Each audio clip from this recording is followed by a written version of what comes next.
আসসালামু আলাইকুম। আজকে হচ্ছে অল্প প্রাইসের মধ্যে আমি বেস্ট একটা পিজ্জা খেয়েছি। তো ভাবলাম আপনাদের সাথেও শেয়ার করি।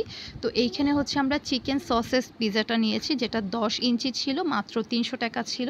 এইখানে আমি খাবারের প্রাইসগুলো মোটামুটি কমই দেখলাম অন্য জায়গার তুলনায়। আর খাবারগুলো তো সব খাইনি, পিজ্জাটা যেহেতু খেয়েছি, পিজ্জাটা আমার কাছে অনেক ভালো লেগেছে। তো ভাবলাম আপনাদের সাথে শেয়ার করি। তো এইখানে হচ্ছে আমরা বাসায় নিয়ে যাব পার্সেল করে। তো আমি হচ্ছে অনেক ধরনের পিৎজা খেয়েছি অনেক প্রাইজের।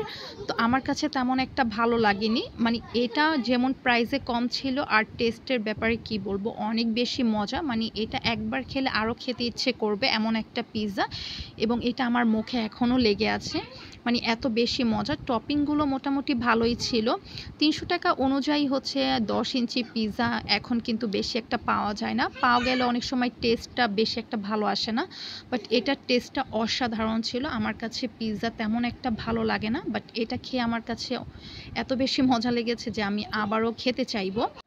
আর এটা একদমই স্পন্সর কোনো ভিডিও না, শুধুমাত্র আমার কাছে ভালো লেগেছে তাই আমি আপনাদের সাথে শেয়ার করলাম। তো এইখানে হচ্ছে আমরা সবাই মিলে পিৎজা খাচ্ছি এবং সবার কাছে অনেক বেশি ভালো লেগেছে। তো সবাই ভালো থাকবেন, সুস্থ থাকবেন, আল্লাহ হাফেজ। এবং আমার এই ভিডিওটা ভালো লেগে থাকলে অবশ্যই একটি লাইক, কমেন্ট এবং শেয়ার করতে একদমই ভুলবেন না।